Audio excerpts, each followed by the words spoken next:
Bonjour! Donc, pour la capsule du mois de juillet, on va parler de deux choses auxquelles il faut s'attendre ce mois-ci. C'est les canicules et les maladies fongiques qui vont souvent de pair. Donc, plus précisément, on va parler de comment ça se développe les maladies fongiques, puis des petits trucs pour la prévenir. Donc, au niveau de l'arrosage, de la taille des tomates, parce qu'on va faire un focus sur les tomates. Et aussi ensuite, des petits trucs, des solutions qu'on peut, puis des concoctions qu'on peut faire, puis appliquer sur nos tomates pour prévenir le développement de maladies fongiques. Donc, allons-y. Les maladies fongiques, ce qu'il faut savoir, c'est que ça aime l'humidité, vraiment. Donc, quand il fait humide, d'ailleurs, il a commencé à en avoir sur certains plants de tomates dans les jardins, donc regardez ça. C'est quand il y a un duvet comme blanc, des taches blanches, grises là, sur vos feuilles de tomates, c'est ça. Ça se propage facilement. Donc, ce qu'on va vraiment vouloir faire, c'est couper notre feuillage pour permettre une plus grande aération, une circulation d'air. Donc, le premier truc dont je veux parler, puis qui est vraiment important au niveau du taillage des tomates, c'est couper les feuilles du bas. Ça, c'est, si on peut regarder, c'est les feuilles qui vont toucher à terre, donc la terre. Puis la terre a vraiment beaucoup de maladies fongiques. De champignons en fait. Et donc, plus les feuilles touchent à terre, plus on a de chances que les maladies se développent sur nos feuilles. Donc, comme là on voit, là, même ils commencent à brunir et à jaunir. Donc, on va prendre un sécateur, désinfecté, c'est important. On ne va pas juste arracher, on coupe au sécateur ces feuilles qui touchent la terre.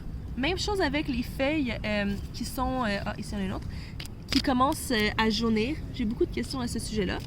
Mais les feuilles qui jaunissent, qui brunissent, on les enlève aussi parce que ça peut être un facteur de risque pour développer des maladies fongiques.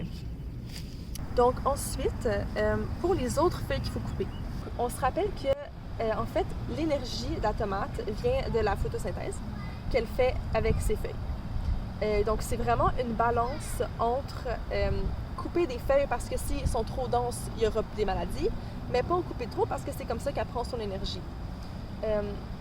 C'est ça. Donc, c'est vraiment faut comme balancer là, ce qu'on décide de faire. On veut en avoir plein parce que c'est bon, mais même chose que si on plante trop densément, on aura trop de maladies.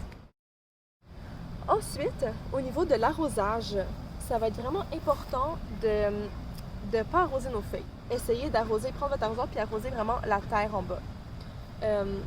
Faites surtout pas de haut là, en lançant l'eau dans les airs et que toutes vos feuilles soient mouillées. C'est vraiment propice aux maladies.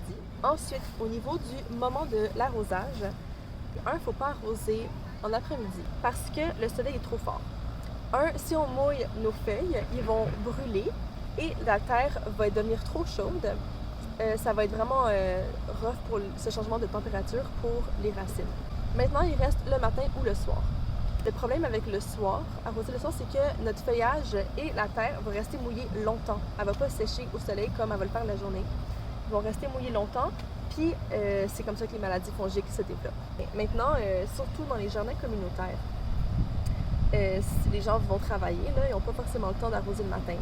Donc, il faut comme faire un petit compromis, mais moi, je dirais que l'important, c'est vraiment que le feuillage et la terre aient le temps de sécher le plus possible avant la nuit tombée. Maintenant, il y a des préparations qu'on peut faire de produits qu'on peut vaporiser sur nos feuilles pour les protéger contre les maladies fongiques ou même les traiter. Entre autres, il y a une solution avec du bicarbonate de soude. On met une cuillerée à thé de bicarbonate de soude pour 1 litre d'eau, puis on vaporise ça sur notre feuillage. On peut le vaporiser quand on a déjà du mildiou. Puis on fait ça chaque 3-4 jours jusqu'à ce que ça disparaisse.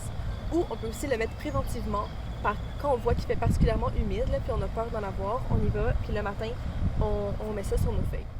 Ce qui marcherait aussi, mais que j'ai pas essayé moi-même, ce serait avec du lait. Donc, une tasse de lait de 2% pour 9 tasses d'eau. Puis on vaporise ça sur nos feuilles, encore une fois, et ça protégerait contre le mildiou.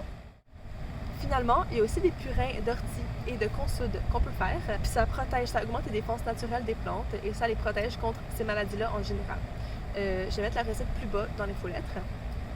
Maintenant, ce qu'il faut se rappeler, c'est que ces solutions-là, c'est efficace, ça aide, mais c'est pas miraculeux puis magique. Ça va pas guérir magiquement nos plantes, ça va plutôt comme éviter de dégénérer puis de propager la maladie. Donc, Un truc important, c'est si vous avez des feuilles qui sont vraiment atteintes de façon importante, moi je dirais, essayez même pas de vaporiser le bicarbonate de soude sur ces feuilles-là. Enlevez-les, jetez-les et faites ces solutions de bicarbonate de soude ou de lait sur le reste de votre feuillage puis le reste de vos plants de tomates pour pas que ça se propage. Donc c'est pour ça que c'est aussi important de faire les autres techniques préventives.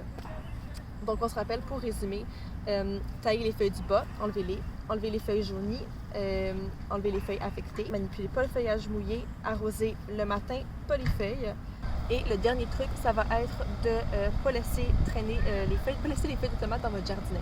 Donc je sais qu'il y en a qui aiment ça quand vous coupez les feuilles ou de d'autres plants, les laisser dans votre jardin parce que c'est bon, ça fait de la matière organique. Mais avec les tomates spécifiquement, on va pas vouloir faire ça parce que mettons, surtout quand on coupe des feuilles de tomates infectées avec des champignons et du mildiou, ça va se propager dans la terre, puis on va développer ces maladies-là vraiment plus facilement dans le futur. Donc, on les met même pas dans le compost, on les coupe, les feuilles infectées, puis on les met aux poubelles directement. Donc voilà, bonne chance avec tout ça. Puis faites attention, commencez à bien regarder vos feuilles de tomates, voir si vous en avez. Si oui, ben faites vos solutions. Voilà, donc à bientôt, puis bon jardinage.